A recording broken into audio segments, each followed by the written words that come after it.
அஸ்ஸலாமு அலைக்கும். Welcome to Safa's recipes. இன்றைக்கி நம்ம கிச்சனில் ஒரு சூப்பரான ஒரு புட்லிங் 3 விதமாக நம்ம செஞ்சு காட்ட போகிறோம். இதை வாங்க எப்படி செய்யறதுன்றதை பார்க்கலாம். ஃபஸ்ட்டு ஒரு சாஸ் பேன் வச்சுட்டு அதில் ஒரு 5 கிராம் அகர் அகர் சேர்த்துக்கோங்க. கடல் பாசி இது எல்லா டிபார்ட்மெண்டல் ஸ்டோர்ஸ்லேயும் கிடைக்கும். இதை நீங்கள் சேர்த்துட்டு இது கூட ஒரு 2 கிளாஸ் பால் சேர்த்து, நான் காய்ச்சின பால் தான் எடுத்திருக்கேன்.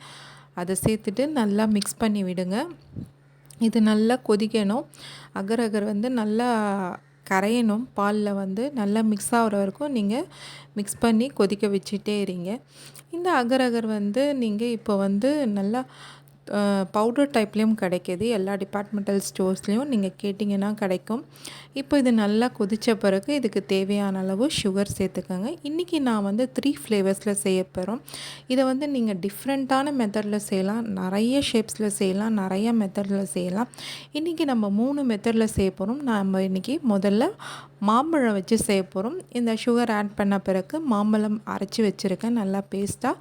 அதை சேர்த்துட்டு நல்லா மிக்ஸ் பண்ணி விட்டுக்கோங்க. இது சில பேருக்கு திரிஞ்சு வந்துடும்ன்றீங்க. அப்படிலாம் வந்தால் பயப்பட வேணாம். நீங்கள் நல்லா மிக்ஸ் பண்ணி விட்டுட்டு இந்த மாதிரி ஒரு கன்சிஸ்டன்சிக்கு வந்த பிறகு இதை ஒரு பவுலில் நீங்கள் மாற்றிக்கங்க. இப்போ இது நல்லா ஆறட்டும். நெக்ஸ்ட்டு ஃப்ளேவர் நான் கொக்கோ பவுடர் அடிச்சிருக்கேன். உங்களுக்கு வேணும்னா நீங்கள் பூஸ்ட், போன்விட்டா இந்த மாதிரி ஃப்ளேவர்ஸ் எடுத்துகிட்டு கூட நீங்கள் நல்லா கட்டிப்படையாமல் கொஞ்சமாக தண்ணி ஊற்றி மிக்ஸ் பண்ணி அதை கலந்து வச்சுக்கோங்க. அது கூடவே 5 கிராம் அகர் அகர் ஃபஸ்ட்டு இன்னொரு சாஸ் பேனில் வச்சுட்டு இதுக்கு தேவையான அளவு 2 கிளாஸ் பால், காய்ச்சின பால் சேர்த்து திருப்பியும் அகர் அகர் நல்லா மிக்ஸ் ஆகி கரைஞ்சி வரணும். அது கரைஞ்சி வந்த பிறகு அதுக்கு தேவையான அளவு சுகர், உங்களுக்கு இனிப்பு வேணும்னா இன்னும் கூட சேர்த்துக்கலாம். இதை சேர்த்துட்டு இது நல்லா கொதிக்கும் போது நம்ம மிக்ஸ் பண்ணி வச்ச இந்த கொக்கோ பவுடர் மிக்ஸை இதில் சேர்த்துட்டு இதையும் நல்லா லோ ஃப்ளேம்லேயே வச்சு நீங்கள் கரைச்சிக்கோங்க. இது நல்லா ஒரு கொதி வந்த பிறகு இது ஒரு பவுலில் மாற்றிக்கோங்க. நான் இன்றைக்கி எல்லாமே கண்ணாடி பவுலில் தான், கிளாஸ் பவுலில் தான் எடுத்திருக்கேன். உங்களுக்கு எதில் செட் ஆகுதோ அதுலேயே நீங்கள் சேர்த்துக்கலாம். இப்போ நெக்ஸ்ட்டு ஃப்ளேவராக நம்ம கஸ்டர்ட் வச்சு மிக்ஸ் பண்ண போகிறோம். கஸ்டர்ட் ஒரு 2 ஸ்பூன் எடுத்துகிட்டு அது கொஞ்சமாக தண்ணி ஊற்றி கட்டிப்படையாமல் நீங்கள் கலந்து விட்டு வச்சுக்கோங்க.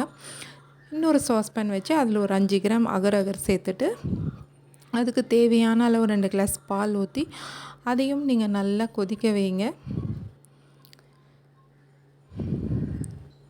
இப்போ நல்லா சூப்பராக கொதி வந்துடுச்சு.